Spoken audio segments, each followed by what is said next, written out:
The Gilded Cage. David Harrington sat alone in the dim glow of his office, the room cloaked in opulence befitting a man who had conquered the business world. The gleam of polished mahogany, the sparkle of crystal decanters, and the hum of muted classical music in the background failed to drown out the storm brewing in his mind. He was a billionaire, a titan of industry whose name graced headlines and whose wealth commanded awe. Yet tonight, as the clock ticked closer to midnight, David felt the weight of emptiness pressing down on him. Before him lay a stack of pristine white papers, legal documents, divorce papers. He had spent hours staring at the crisp lines and sterile language, each word driving a wedge deeper into his heart. Across the desk sat his wife, Emily, her face serene but her eyes clouded with an emotion he couldn't quite place. Sadness, acceptance, or perhaps the remnants of a love that had weathered too many storms. David glanced at her and felt a pang of something unfamiliar. Guilt. He quickly suppressed it. He had made his decision. Emily had been his rock for 2 decades, his partner in life, and in building his empire. Together, they had weathered sleepless nights, crushing failures, and fleeting victories. But the man David had been back then, a hungry, ambitious dreamer, was gone, replaced by someone he hardly recognized. His gaze drifted toward the large bay windows that framed the sprawling estate bathed in moonlight. Outside, everything appeared perfect, serene. Inside, the atmosphere was thick with unspoken words. "I never thought it would end like this," Emily said softly, breaking the silence. Her voice was steady, devoid of anger or desperation. It was the voice of someone who had already accepted the inevitable. David met her gaze and steeled himself. "We've grown apart," he said, his tone rehearsed and calculated. "It's better this way, for both of us." Emily tilted her head slightly, studying him. There was no dramatic outburst, no pleading, just a quiet dignity that made him feel even smaller. "If that's what you believe," she replied, signing the papers with a flourish before setting the pen down. It was done. Emily stood and gathered her things, moving with the grace of someone who had made peace with the past. As she turned to leave, she paused at the door. "Goodbye, David," she said, her voice laced with a finality that echoed through the room long after she was gone. David sat motionless, the papers in front of him a symbol of his newfound freedom, or so he thought. In the months that followed, he threw himself into his new life with Samantha, a vivacious woman half his age who had swept him off his feet. Samantha was everything he believed he needed: youthful, carefree, and uninhibited. With her, the world felt alive again, a kaleidoscope of parties, exotic vacations, and endless indulgence. But even as he reveled in his new existence, David couldn't ignore the faint whispers of doubt that crept into his mind late at night. Samantha's laughter, once intoxicating, now felt hollow. Her constant demands for more, the latest designer handbags, private jets to far-flung destinations, a social media-perfect lifestyle, chipped away at the facade of happiness he had so carefully constructed. And then there was Emily. Though he rarely allowed himself to think of her, there were moments, brief but piercing, when her absence hit him like a blow. The smell of fresh-baked bread, the sight of a book she had loved, or the faint melody of an old song they used to dance to would bring her back, unbidden, into his thoughts. He would quickly shake his head and focus on the life he had chosen, convincing himself that he had made the right decision. 2 years passed in a blur of extravagance and superficiality. David's empire continued to grow, his name gracing the covers of Forbes and the Wall Street Journal. Samantha, with her radiant smile and camera-ready charm, basked in the spotlight as Mrs. Harrington. Yet beneath the surface, cracks were beginning to form. One day, while rushing to a meeting in the city, David found himself stuck in traffic near a small park. He tapped impatiently on the steering wheel, his mind preoccupied with a high-stakes merger that could catapult his company to even greater heights. Out of the corner of his eye, he caught sight of a woman sitting on a bench, surrounded by children. Something about her posture, Her calm presence amidst the chaos of the playground drew his attention. It wasn't until she turned her head, her face illuminated by the golden afternoon light, that his heart stopped. It was Emily. David's breath caught in his throat. She looked different, radiant in a way that had nothing to do with wealth or status. There was a quiet strength about her, an air of contentment that seemed to radiate from within. But it wasn't just her presence that stunned him. Clustered around her were 4 small children, their laughter ringing out as they played. David's eyes widened as he noticed the striking resemblance they bore to him. Same piercing blue eyes, same mischievous smiles. Quadruplets. His mind raced, questions and emotions colliding in a whirlwind. How? When? Why hadn't he known? The light turned green, and the car behind him honked impatiently. But David couldn't move, couldn't tear his eyes away from the scene before him. For the first time in years, the carefully constructed world he had built began to crack, the weight of his choices crashing down around him. As he drove away, his hands trembling on the steering wheel, one thought consumed him. He had to know the truth. That evening, David found himself standing outside Emily's modest apartment building, a stark contrast to the opulence he was used to. His heart pounded as he knocked on the door, unsure of what he would say or how she would react. When Emily opened the door, her expression shifted from surprise to guarded calm. "David," she said, her tone neutral. "You never told me," he blurted out, unable to contain the storm inside him. "The children, they're mine, aren't they?" Emily's gaze didn't waver. "You didn't ask," she replied simply, her voice steady. David felt as though the ground had been ripped out from under him. For the first time in years, he was forced to confront the consequences of his actions, not just the loss of Emily, but the family he had unknowingly abandoned. As he stood there, struggling to find the words, he realized that the road ahead would not be easy. But for the first time in years, he felt a glimmer of something he hadn't allowed himself to feel. Hope. He would do whatever it took to make things right. A fractured past. David Harrington paced the small living room of Emily's modest apartment, the hum of his nervous energy filling the space. Gone was the polished billionaire who commanded boardrooms. In his place stood a man grappling with the weight of his past mistakes. Across the room, Emily leaned against the kitchen counter, arms crossed, her expression unreadable. "How could you not tell me?" David's voice broke the silence, his frustration masking the deeper emotions swirling within. "I had a right to know, Emily." Emily exhaled slowly, her gaze steady but tired. "A right," she repeated, her tone calm but edged with bitterness. "You forfeited your rights when you walked out, David. You chose a different life, one that didn't include us." David flinched at the bluntness of her words, his defenses crumbling under the weight of the truth. "I made a mistake," he admitted, his voice softening. "I was selfish and blind. But I didn't know about them, Emily. I didn't know." Emily pushed off the counter and stepped closer, her presence commanding despite the vulnerability in her eyes. "You didn't know because you didn't care to look back. I was pregnant when you filed those papers, David. By the time I found out, you were already building your new life. What was I supposed to do? Chase after you with the news?" Her words hit like a punch to the gut, and David struggled to find a response. He had spent years justifying his choices, convincing himself that leaving was for the best. But now, faced with the reality of what he had abandoned, those justifications felt hollow. "I'm here now," he said finally, the desperation in his voice undeniable. "I want to be part of their lives." Emily's lips pressed into a thin line, her skepticism evident. "And what does that mean, exactly? You swoop in and play Father of the Year. They don't know you, David. You're a stranger to them." David ran a hand through his hair, his frustration mounting. "I don't want to be a stranger. I want to fix this, Emily. I'll do whatever it takes." Emily studied him for a long moment, her gaze searching his face for sincerity. Finally, she spoke, her tone measured.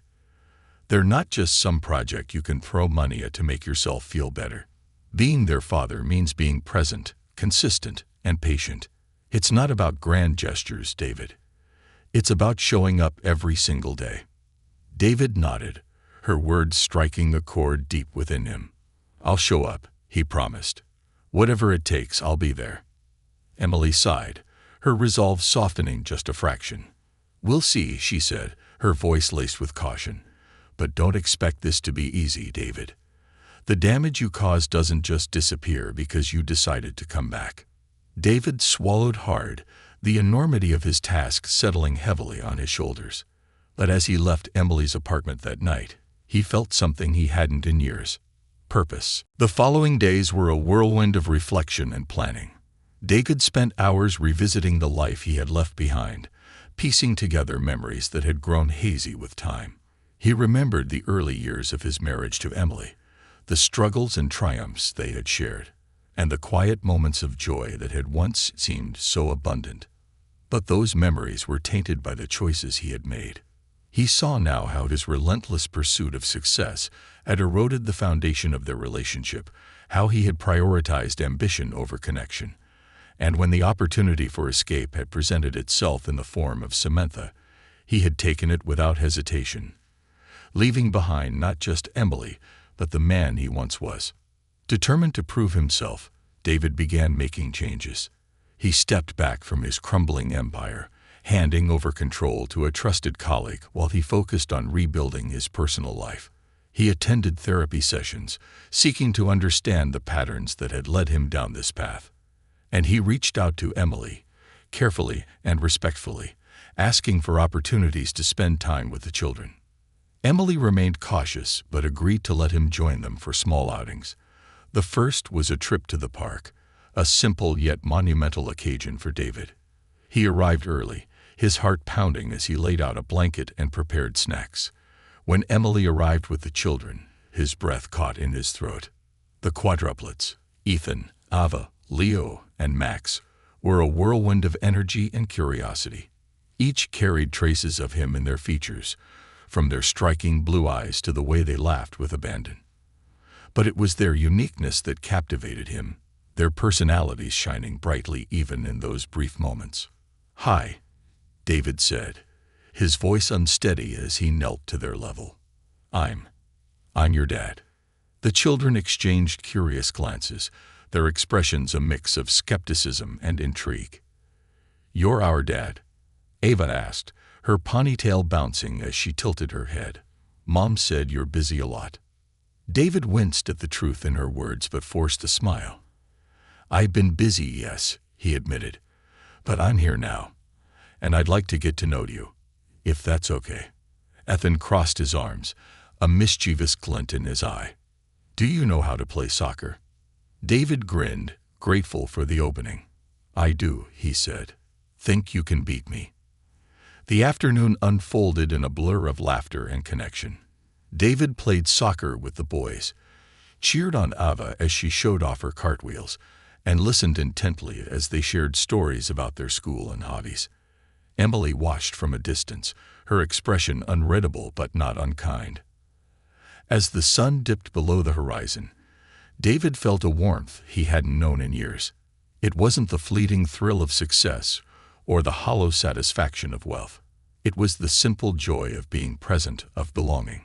That evening, as he returned to his modest apartment, David sat alone with his thoughts. The road ahead was daunting, filled with challenges and uncertainties, but for the first time, he felt a glimmer of hope, a chance to rebuild not just his relationship with his children, but his sense of self. David knew it wouldn't be easy. The scars of the past couldn't be erased overnight, and trust had to be earned. But he was willing to fight for it, to prove that he was more than the man who had once walked away. And as he drifted off to sleep, the laughter of his children echoing in his mind, David made a silent promise. He would do whatever it took to be the father they deserved. Bridges of trust. David Harrington awoke to the faint glow of morning sunlight filtering through the thin curtains of his modest apartment. The day felt significant, though he couldn't quite articulate why. Perhaps it was the lingering sound of his children's laughter from the previous day, or the way Emily's guarded demeanor had softened, if only slightly. He rubbed his face, the stubble on his chin a physical reminder of the unpolished man he had become, a far cry from the impeccably groomed billionaire who once commanded every room he entered.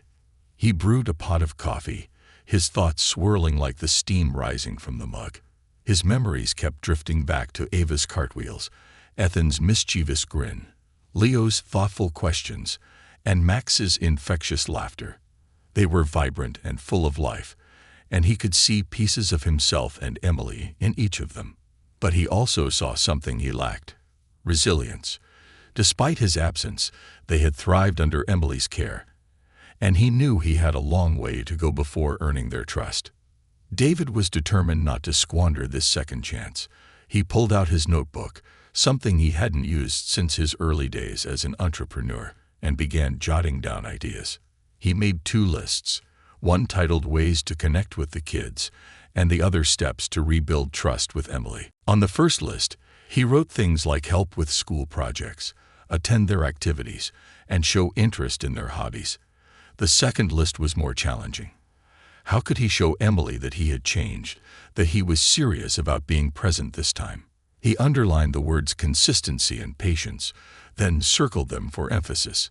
He knew it would take more than words to convince her. Later that day, David visited a bookstore, something he hadn't done in years. He wandered through the children's section, picking out books for each of the kids based on what little he had learned about their personalities. For Ava, a collection of stories about adventurous girls who challenged norms. For Ethan, a book about soccer strategies. For Leo, a science kit that came with a guide on how to build simple machines. And for Max, a colorful book filled with riddles and puzzles. As he approached the cashier, the woman behind the counter smiled at him. "Picking out gifts for your kids?" she asked, scanning the items. David hesitated, then nodded. "Yes," he said, his voice tinged with emotion. "I'm trying to make up for lost time." The cashier's expression softened. "Kids don't need much, you know," she said. "Just your time and attention. The rest will follow." Her words stayed with him as he left the store, the bag of books feeling heavier than it should. It wasn't about grand gestures, he reminded himself. It was about being there, truly being there. The following weekend, David met Emily and the kids for another outing, this time at the local science museum. The children's excitement was palpable as they rushed inside, their energy contagious. David found himself smiling more than he had in years, his heart swelling with pride as he watched them explore the exhibits. "Dad, look at this," Leo called out, pointing to a display about space exploration. "Did you know that astronauts have to drink their own recycled pee?" David chuckled, crouching down to Leo's level. "That's true," he said. "It's called water reclamation. They use special machines to purify it so it's safe to drink. Pretty smart, right?" Leo's eyes widened. "Whoa, that's cool. I want to be an astronaut someday." "You'd make a great one," David said, ruffling his son's hair. "You're already curious and smart. 2 things every astronaut needs." Meanwhile, Ava was mesmerized by an exhibit about prehistoric animals.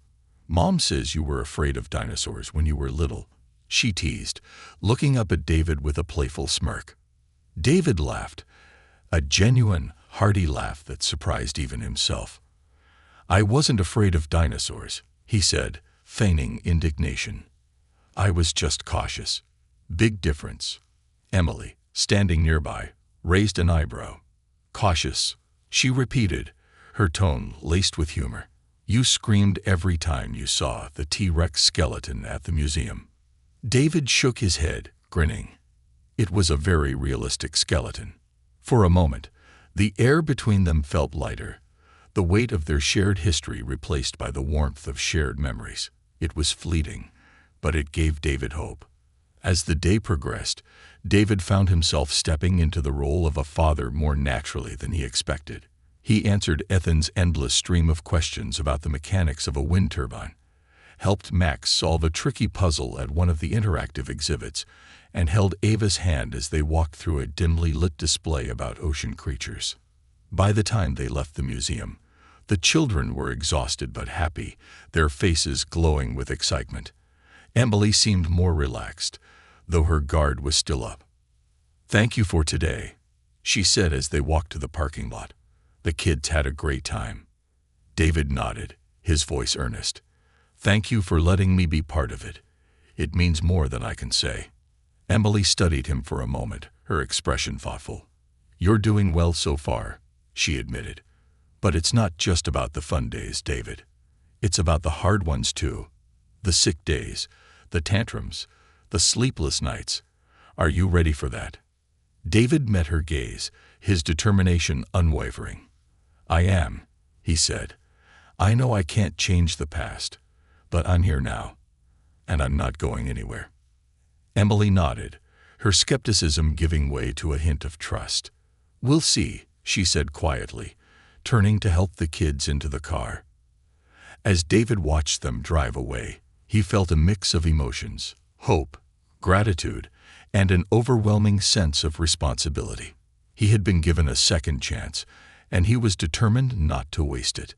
That evening, David returned to his apartment and pulled out his notebook. He crossed off a few items from his lists, feeling a sense of accomplishment. But he also added new ones: be there for the tough moments, build trust through actions, and never stop trying. The road ahead would be long, but David was ready. For the first time in years, he felt like he was building something meaningful, not an empire, but a family. And as he drifted off to sleep, the sound of his children's laughter lingered in his mind, a reminder of the life he was determined to create. The weight of redemption. The days turned into weeks, and David Harrington found himself navigating uncharted waters. His once scheduled-to-the-minute life now revolved around the unpredictable world of parenthood. He was no longer the untouchable billionaire who delegated tasks to assistants and advisors. Instead, he was a man relearning how to connect, one step at a time, with the family he had abandoned. It wasn't easy. David had read every parenting book he could get his hands on, attended his therapy sessions diligently, and sought Emily's advice wherever possible. Still, nothing could have prepared him for the reality of raising 4 lively, opinionated, and utterly unique children. One crisp morning, David arrived at Emily's house with a determined look on his face.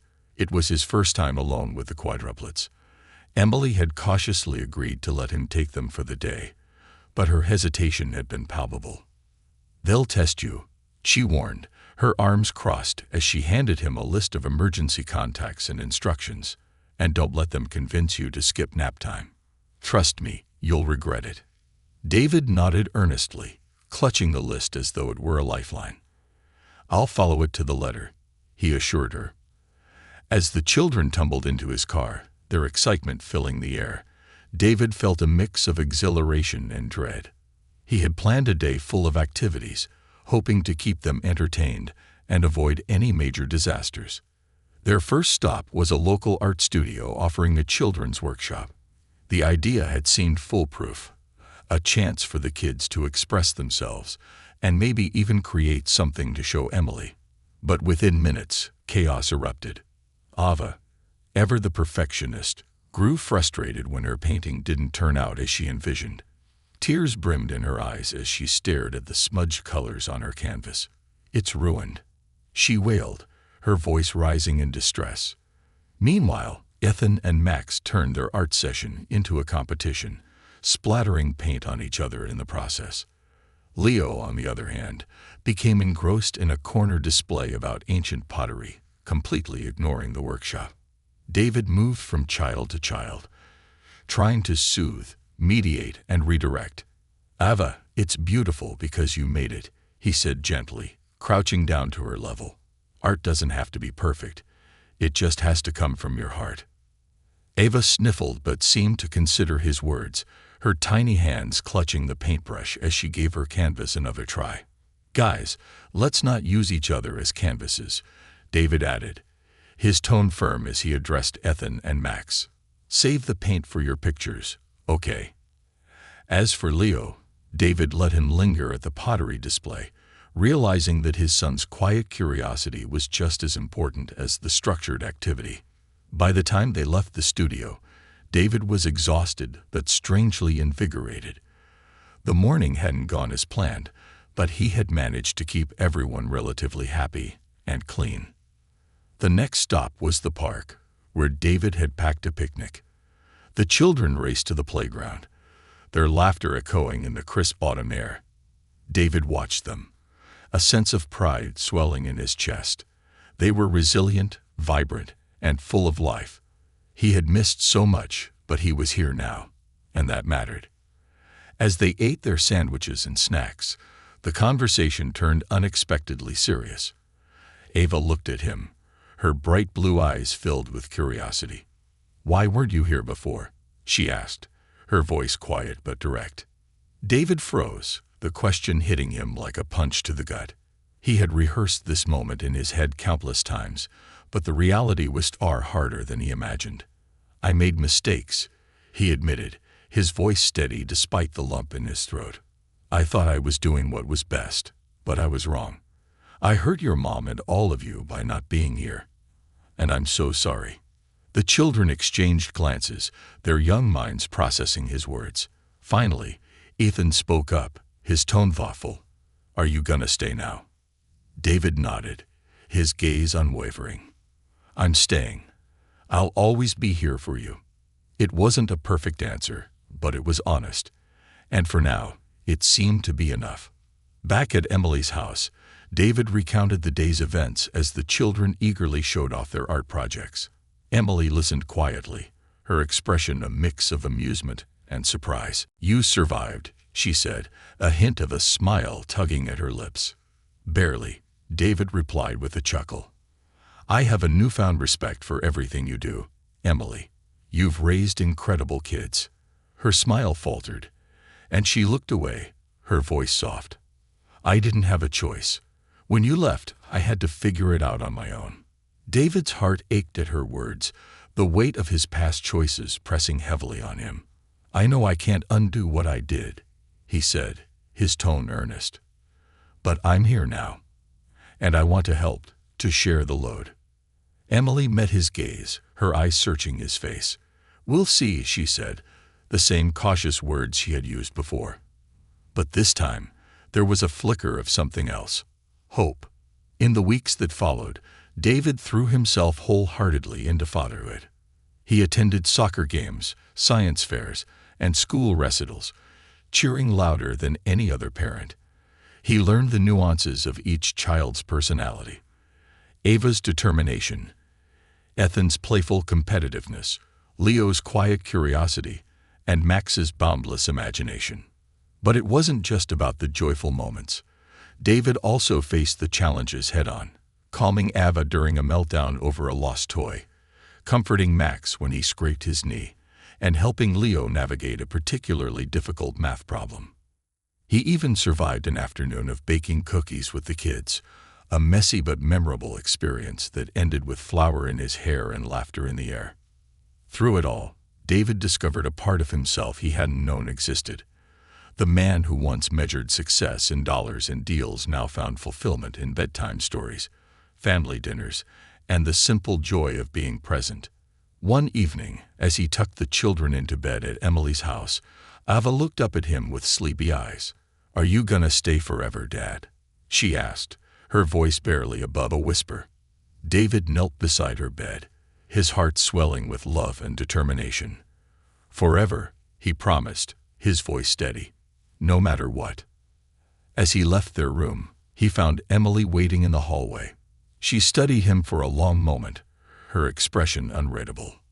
"You're doing well," she said finally, her voice soft. "The kids are happy." David nodded, his own emotions threatening to overwhelm him. "Thank you for giving me this chance," he said. "I won't let them, or you, down again." Emily didn't respond immediately, but as she turned to head downstairs, David caught a glimpse of something he hadn't seen in years. Trust. For the first time, He felt that he was not only rebuilding his relationship with his children, but also mending the fractured bond with Emily. And as he closed the door behind him that night, David knew that his journey was far from over. But for the first time, he believed it was a journey worth taking. The cracks beneath the surface. David Harrington had come far in his journey toward redemption, but the path was still lined with obstacles. Weeks turned into months, and while the children had begun to trust him, their connection was still fragile. He knew that every decision, every word, and every moment counted. Emily remained cautious, watching his every move with an unspoken wariness, and David couldn't blame her. Trust was a bridge built with time and consistency, and he was determined not to falter. One crisp morning, David received a call from Ava's school. The principal's voice was calm but firm. "Mr. Harrington." Ava's teacher noticed that she's been unusually quiet and withdrawn. "We think it's important for you and her mother to come in and discuss this." David's heart sank. Ava had always been the bright, confident one of the four, but he realized he hadn't been paying close enough attention to her recent moods. "I'll be there," he assured the principal, hanging up and immediately dialing Emily. By the time they arrived at the school, Emily's worry mirrored his own. The principal ushered them into a small office, where Ava's teacher, Mrs. Lopes, greeted them with a sympathetic smile. "Ava is a wonderful student," Mrs. Lopes began. "But lately, she's been quieter than usual and seems distracted in class. She's a bright girl, and this isn't typical for her." Emily's brow furrowed, her voice tinged with concern. "Has anything specific happened? Did someone upset her?" Mrs. Lopes shook her head. "It's hard to say. Sometimes children go through periods of adjustment, especially when there are changes at home." David stiffened. He understood the implication immediately. "Do you think this has to do with me?" he asked, his voice steady but lined with guilt. Mrs. Lopes hesitated. "It's possible. Ava might be processing her feelings about the new dynamic. She's likely trying to reconcile the past with the present." The conversation stayed with David long after they left the school. As he walked Emily to her car, he broke the silence. "She's struggling because of me." Emily glanced at him, her expression softening. "She's struggling because her world changed, David. But that doesn't mean you're the problem. It just means she needs time." David nodded, his resolve hardening. "I'll talk to her. I'll make sure she knows she can tell me anything." That evening, David picked up the children from Emily's house, deciding to spend some one-on-one time with Ava while her brothers played in the living room. He set up a quiet corner in the kitchen with coloring books, a favorite activity of hers, and sat beside her. "Ava," he began gently, watching as she colored a flower with deliberate strokes. "Mrs. Lopes told me you've been feeling a little quiet at school. Do you want to talk about it?"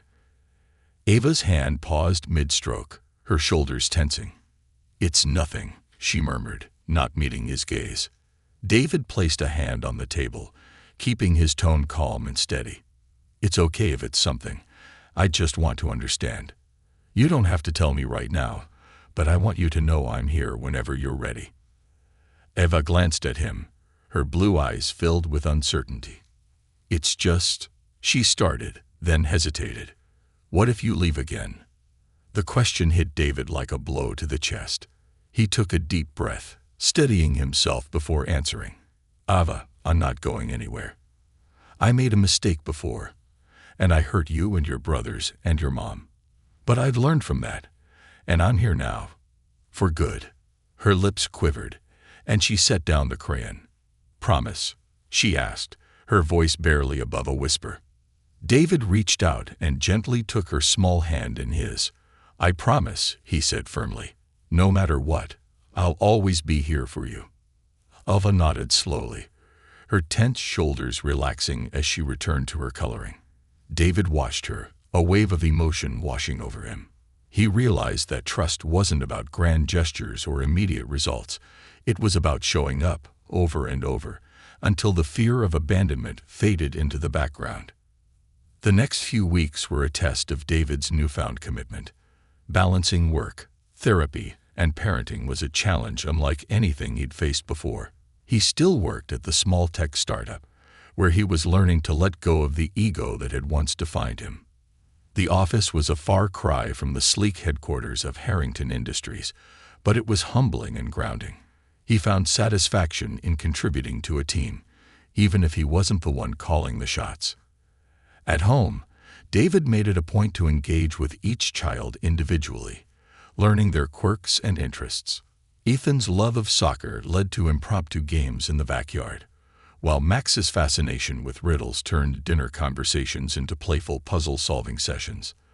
Leo's quiet curiosity drew David into discussions about science and space, and Ava's artistic side inspired evenings of painting and storytelling. The more time he spent with them, the more David realized how much he had missed. Every laugh, every question, every moment of connection felt like a piece of himself being restored. But not everything was smooth. Emily's caution remained a constant presence, and David couldn't shake the feeling that she was waiting for him to falter. One evening, as they discussed the logistics of an upcoming parent-teacher conference, her frustration bubbled to the surface. "You've been doing well," she said, her voice laced with tension. "But I can't forget how much you hurt us, David. It's hard to trust that this isn't just temporary." David met her gaze, his own filled with a mixture of regret and determination. "I understand why you feel that way," he said. "But I'm not that man anymore, Emily. I know I have to prove it every day. And I will, for as long as it takes." She sighed, her posture softening slightly. "I hope so, because the kids are starting to believe in you, and I don't want them to be hurt again." David nodded, her words a reminder of the responsibility he bore. It wasn't just about being there. It was about staying through the good and the bad. One quiet night, as David tucked the children into bed, Ava handed him a drawing she had made. It was a simple picture of their family: David, Emily, and the 4 children, standing together under a bright sun. Above the drawing, she had written one word in bold letters: forever. David felt a lump in his throat as he looked at the picture, his heart swelling with emotion. "Thank you, sweetheart," he said, his voice thick. "This means everything to me." Ava smiled sleepily, her trust in him shining through her eyes. "Forever, Dad." As David left their room, he carried the drawing with him, placing it on the nightstand in his small apartment. It was a reminder of the life he was rebuilding, one step at a time. The cracks beneath the surface were still there, but they were beginning to heal. And for the first time in years, David felt whole. A new beginning. The early morning light streamed through the windows of David Harrington's apartment as he sat at the small dining table, staring at the family drawing Ava had made. The word forever stood out like a beacon, a reminder of the promise he had made to his children and to himself. Today marked a year since he had re-entered their lives, a year of rebuilding bonds and facing the consequences of his choices. David picked up his phone and hesitated for a moment before dialing Emily. She answered on the second ring, her voice warm but cautious as always. "Good morning, David. Is everything okay?" she asked, a slight edge of concern in her tone. "Everything's fine," he replied. "I was just wondering if we could all spend the day together. The kids, you, me, like a family outing. It's been a while since we've all done something together." There was a pause on the other end, and David could almost hear Emily weighing her response. "That could be nice," she said finally. "Where were you thinking?" David smiled, relief washing over him. "There's a fall festival in town. I thought the kids might enjoy it. Games, rides, pumpkin carving, something fun." Emily agreed, and they set a time to meet. As David ended the call, he felt a surge of excitement mixed with nervousness. This was more than just an outing. It was a chance to show Emily and the kids that he was committed to being part of their lives in every way. The fall festival was bustling with activity when David arrived with the kids in tow. Ethan, Leo, Max, and Ava raced ahead, their laughter blending with the sounds of carnival music and cheerful chatter. David stayed close behind, his eyes on Emily as she approached, her smile warm but reserved. "You're early," she said with a hint of teasing as she joined them. "I didn't want to miss a moment," David replied, his tone earnest. Emily's eyes softened, and she nodded. "Let's make it a good day." Together, they navigated the festival, watching the kids light up with excitement at every booth and attraction. David was amazed at how seamlessly they fell into a rhythm, working together to keep up with the quadruplets' boundless energy. It felt natural, like a glimpse of the family they could have been all along. Ethan dragged David to the ring toss, determined to win a prize. "I'm gonna get the biggest stuffed animal," Ethan declared, his competitive spirit on full display. David laughed. "Let's see what you've got." Ethan's first few attempts fell short, but David cheered him on, offering tips and encouragement. On his final toss, Ethan nailed the target, earning himself a giant stuffed panda. He beamed with pride as he hugged his prize, and David couldn't help but feel a swell of joy at the simple moment of connection. Meanwhile, Ava was engrossed in a pumpkin carving contest, her hands expertly shaping a jack-o'-lantern with sharp, deliberate movements. Emily stood beside her, offering advice and encouragement.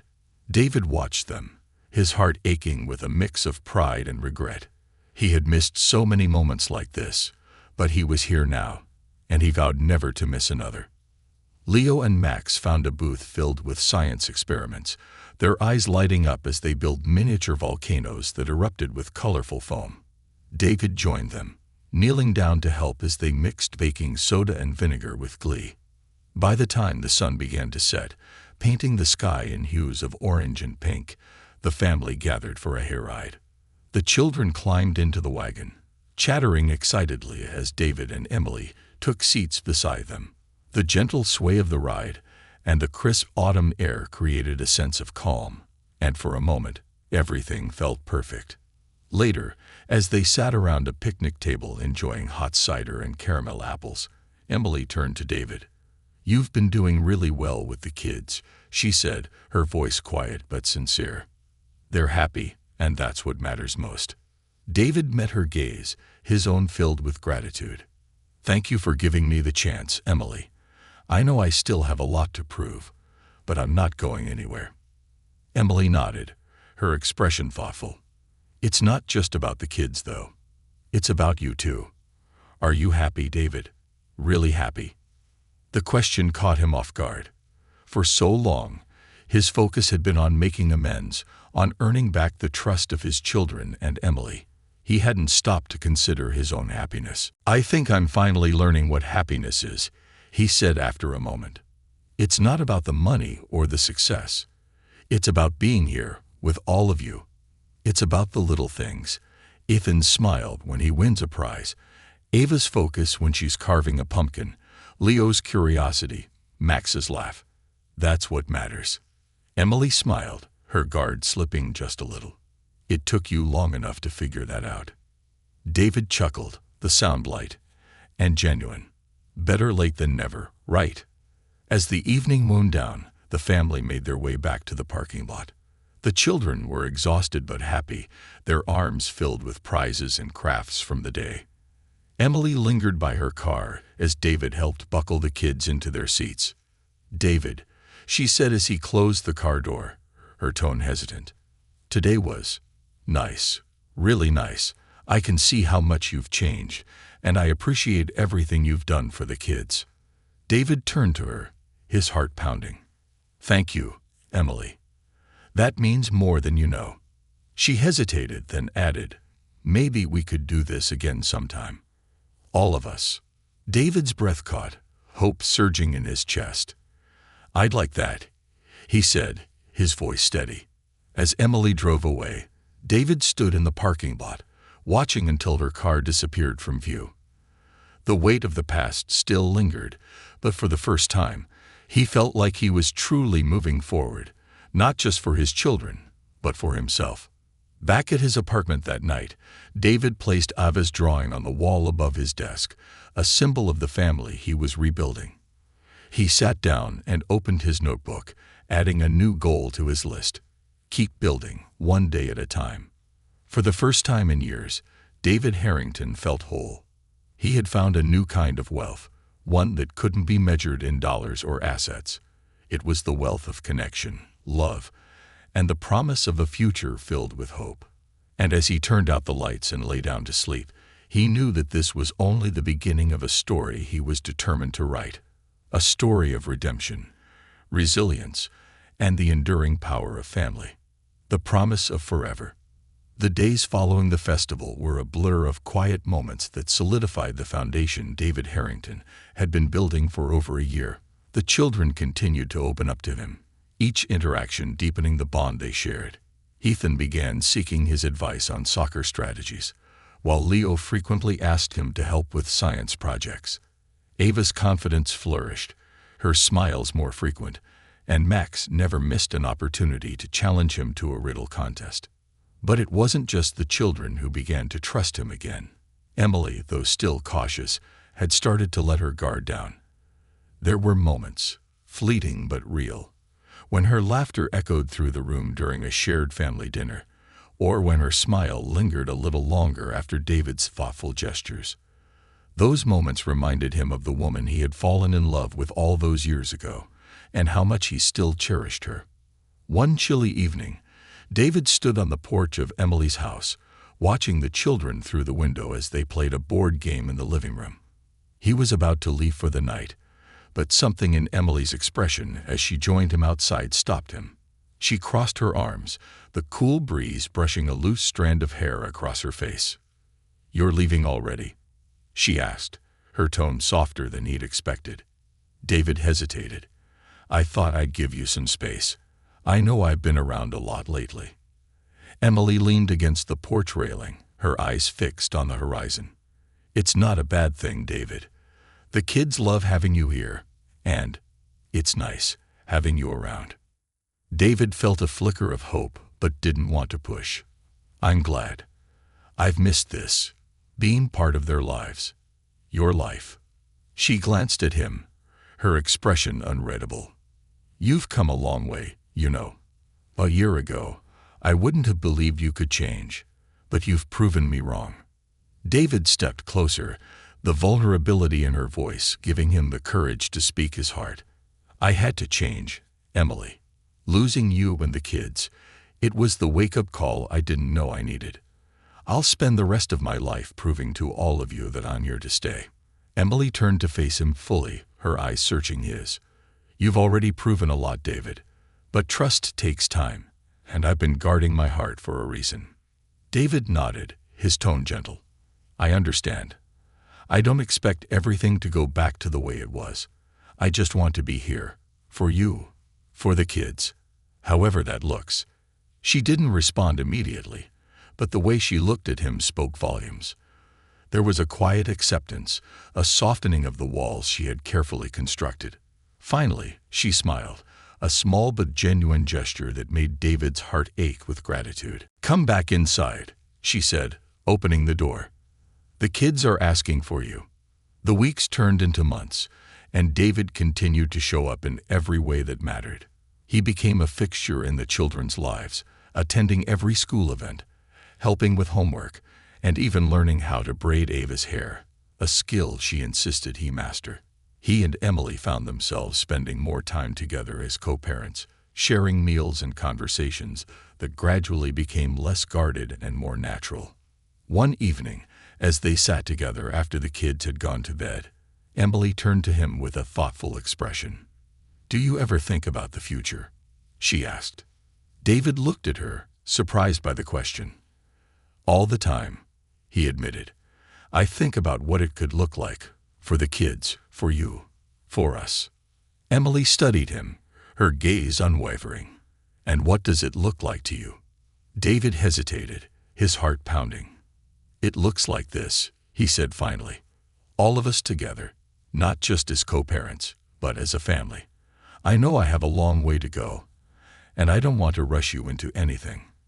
But I want you to know that's what I'm working toward." Emily was silent for a moment, her expression unreadable. Then she smiled, a soft, tentative smile that held a glimmer of hope. I think I think we're getting there. Spring arrived, and with it came a milestone that solidified the bond David had fought so hard to rebuild. It was the children's 8th birthday, and David and Emily had planned a celebration in the backyard. A lively event filled with laughter, games, and the warm glow of family and friends. As the day unfolded, David watched the children run around, their joy contagious. When it was time for the birthday cake, Ava stood on her tiptoes to make a bold announcement. "We made a wish together," she declared, her siblings nodding eagerly. David crouched down to her level, curious. "What did you wish for?" Ava grinned. "We wished for you to stay forever." David felt his chest tighten, his emotions threatening to overwhelm him. He glanced at Emily, who was watching with a soft smile, her eyes shimmering with unused tears. "I promise," David said, his voice steady as he looked at each of his children. "I'll stay forever. You have my word." The children cheered, and Emily stepped closer, placing a hand on David's arm. "They believe you," she said quietly. "And so do I." David turned to her, his heart swelling. "Thank you, Emily, for giving me this chance." She smiled, and this time it was full of warmth and trust. "Thank you for earning it." That night, as the house quieted and the children drifted off to sleep, David and Emily stood together on the porch, looking out at the stars. There was a sense of peace between them, a shared understanding that they had found their way back to something precious. "You've built something beautiful, David," Emily said softly. "We've built something beautiful." David reached for her hand, his voice filled with emotion. "It's all I've ever wanted, and I'll never take it for granted again." As they stood together under the vast night sky, David felt a deep sense of contentment.